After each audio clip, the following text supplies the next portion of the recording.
Good morning students. तो आज की क्लास में अपने को कुछ स्पेशल ट्रांजैक्शंस और देखने हैं रिलेटेड टू एक्सपेंस और इनकम।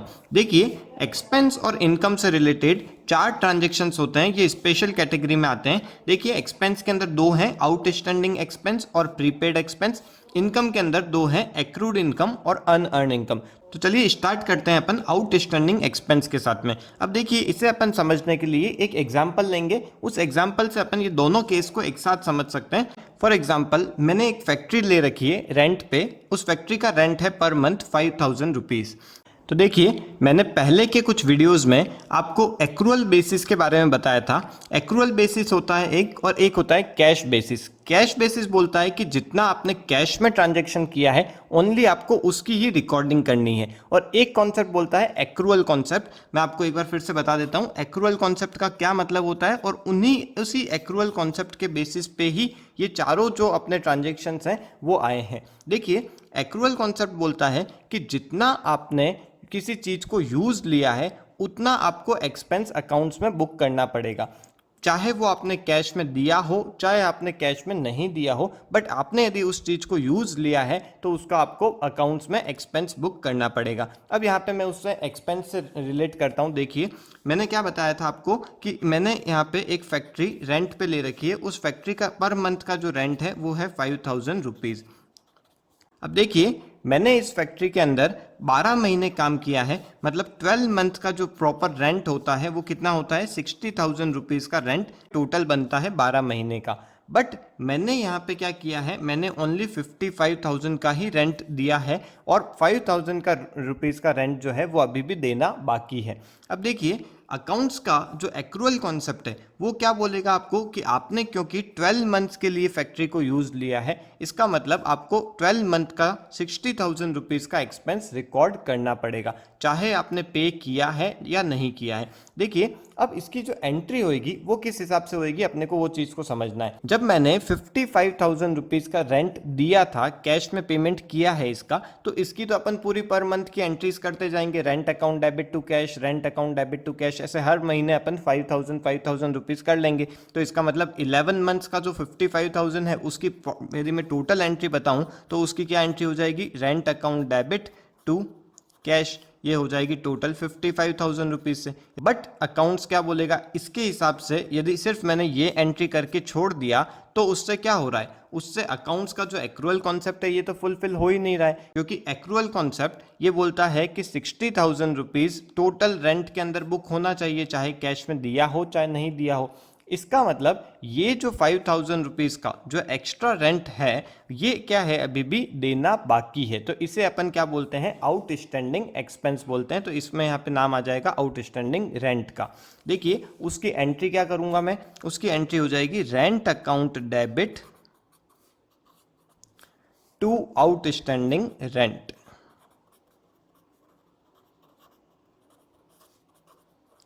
और ये एंट्री हो जाएगी 5,000 रुपीज़ से। देखिए, इस एंट्री के पीछे क्या बेसिस रहेगा, क्योंकि मैंने फैक्ट्री को 12 महीने के लिए यूज़ लिया है तो एक्सपेंस भी मुझे 60,000 रिकॉर्ड करना था। मैंने 55,000 रुपीज़ का तो कैश दे दिया था, इसका मतलब मैंने रेंट का जो एक्सपेंस है वो मैंने रेंट अकाउंट में डेबिट करा हुआ था 55,000 रुपीज़ से। जब मैं ये एंट्री करता हूँ तो उससे क्या हो रहा है, रेंट अकाउंट देखो यहाँ पे भी डेबिट हो रहा है और यहाँ पे भी डेबिट हो रहा है, तो टोटल मिला के रेंट अकाउंट कितने से डेबिट हो जाएगा, 55,000 प्लस 5,000, 60,000 रुपीज़ से डेबिट हो जाएगा। और कैश अपन ने कितना दिया है, कैश अपन ने 55,000 का दिया है, तो इससे अपना टू कैश भी सही हो जाएगा। और ये जो चीज़ है टू आउटस्टैंडिंग रेंट, इसका मतलब है कि ये मेरी एक लाइबिलिटी है। लाइबिलिटी का मतलब मुझे अभी भी देना बाकी है 5,000 रुपीज़ का। तो आई होप ये समझ में आया होगा। इसी के बेसिस पे अब अपन प्रीपेड एक्सपेंस की बात करते हैं। तो प्रीपेड देखिए, अपने को नाम से ही समझ में आ रहा है, प्रीपेड मतलब मैंने पहले से ही पेमेंट कर दिया। तो यहाँ पे जैसे मैं इसी के अंदर देखूंगा तो क्या समझ सकता हूँ कि मैंने 12 महीने फैक्ट्री को यूज लिया, बट मैंने पेमेंट क्या कर दिया, मैंने पेमेंट सपोज 13 महीने का पेमेंट पहले से कर दिया, मतलब एडवांस में कोई एक्सपेंस मैंने पे कर दिया है। देखिए, उसकी एंट्री क्या हो जाएगी, तो मैंने देखिए यहाँ पे 13 महीने का 65,000 रुपीज़ का रेंट ऑलरेडी दे चुका हूँ। इसका मतलब जो एंट्री है वो मैंने क्या कर दी होगी, रेंट अकाउंट डेबिट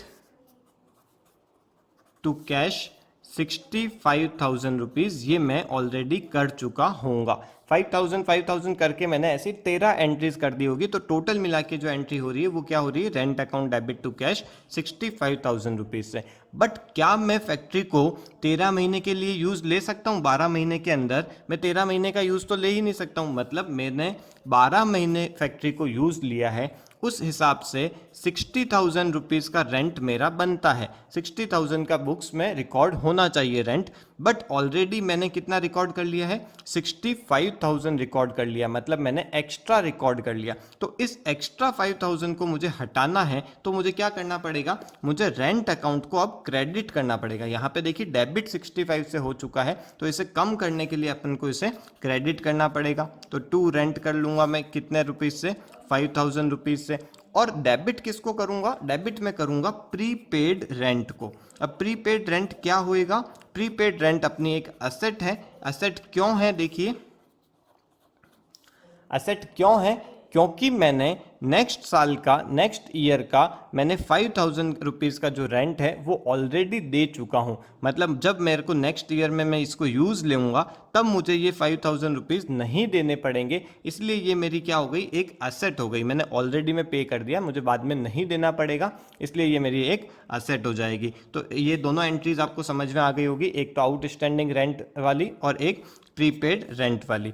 चलिए अब अपन देखते हैं इनकम से रिलेटेड दो एंट्रीज। देखिए इनकम के अंदर भी वही एक्रूअल बेसिस के हिसाब से ही ये दो ट्रांजैक्शंस आते हैं, एक्रूड इनकम और अनअर्न्ड इनकम। इसे भी अपन एक एग्जांपल से ही समझते हैं। देखिए सपोज मुझे कमीशन की इनकम होती है और ये पर मंथ मेरी इनकम होती है 2,000 रुपीज़।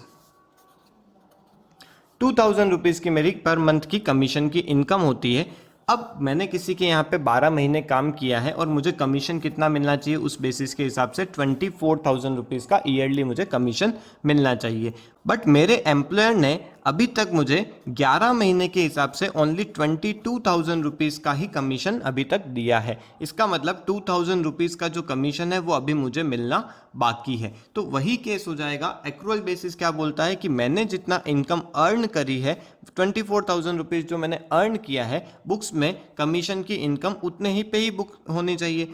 बट मुझे मिला कैश बेसिस में, यदि मैं देखूं तो कैश में मुझे ओनली कितना मिला है, 22,000 रुपीज़ ही मिला है। तो जब मेरे को कैश में 22,000 रुपीज़ मिला था तब मैंने क्या एंट्री करी थी, उस समय जब मेरे को कैश मिला था तो मैंने कैश अकाउंट को डेबिट किया था और मैंने कमीशन की इनकम बुक करी थी। कमीशन को अपन क्रेडिट क्यों करेंगे, नॉमिनल अकाउंट का कॉन्सेप्ट क्या बोलता है, credit all income and gains. तो उस हिसाब से मैंने 22,000 रुपीज़ का कमीशन इनकम, 22,000 रुपीज़ की इनकम बुक कर ली थी। बट एक्रूअल कॉन्सेप्ट बीच में आ गया और एक्रूअल कॉन्सेप्ट ने क्या बोला कि 2,000 रुपीज़ का जो कमीशन आपने अर्न कर लिया है, भले ही आपको रिसीव नहीं हुआ है, उसे भी आपको बुक्स में रिकॉर्ड करना पड़ेगा। मतलब यहाँ पे जो कमीशन 22,000 आपने लिखा है, 2,000 रुपीज़ से इसे और बढ़ाना पड़ेगा। तो इसलिए अपन क्या करेंगे, कमीशन अकाउंट को और क्रेडिट करना पड़ेगा मुझे, कितने रुपीज़ से, 2,000 रुपीज़। और डेबिट में किसे करेंगे अपन, डेबिट करेंगे अपन एक्रूड कमीशन को। और इस एक्रूड कमीशन का क्या मतलब हुआ,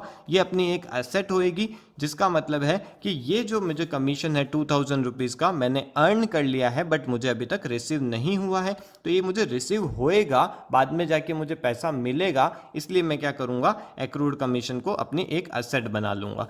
तो ये आपको समझ में आया होगा। इसके बाद में इसी का जस्ट ऑपोजिट क्या कॉन्सेप्ट रहेगा, ये होएगा अनअर्न्ड कमीशन का, या अनअर्न्ड कोई भी इनकम हो सकती है। ध्यान रखिए यहाँ पे कमीशन मैंने एक एग्जांपल लिया है, कोई भी इनकम हो सकती है। तो देखिए अनअर्न्ड कमीशन में क्या होएगा, अब मैंने क्या किया है, मैंने 12 महीने के हिसाब से मुझे 24,000 रुपीज़ का कमीशन मिलना चाहिए, बट मेरे एम्प्लॉयर ने क्या किया है, मुझे एडवांस में कमीशन दे दिया है, 26,000 रुपीज़ मुझे टोटल दे दिया। मतलब मुझे 13 महीने का 26,000 रुपीज़ का कमीशन दे दिया है, जबकि मैंने अर्न कितना किया है, अर्न ओनली 24,000 किया है। तो जब मुझे ये 26,000 का कमीशन मिला था तब मैंने एंट्री क्या करी थी, तब मैंने एंट्री करी थी cash account debit to commission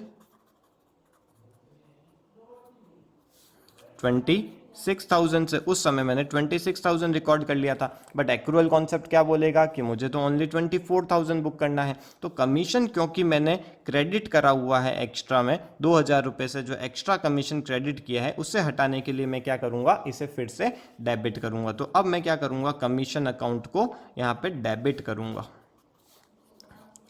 इसे डेबिट क्यों कर रहा हूं, क्योंकि मैंने को एक्रूअल कॉन्सेप्ट के हिसाब से 24 ही बुक करना चाहिए था, जबकि मैंने 26 कर लिया। तो 26 यहाँ पे क्रेडिट हुआ, 2,000 रुपीज़ डेबिट हुआ, उस हिसाब से ये ओवरऑल 24,000 रुपीज़ से क्रेडिट हो जाएगा। और टू क्या करेंगे, टू करेंगे अपन अनअर्न्ड कमीशन।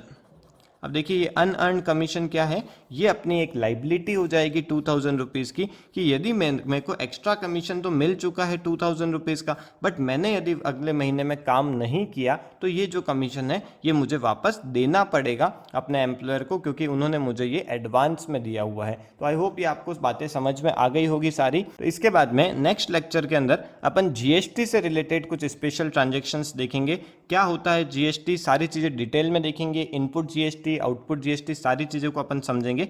चलिए आज के लिए इस क्लास को अपन यहीं वाइंड अप करते हैं। ये वीडियो पसंद आए तो प्लीज़ इसे लाइक कीजिए, सब्सक्राइब कीजिए और अपने फ्रेंड्स के साथ में इसे शेयर कीजिए। Okay, thank you.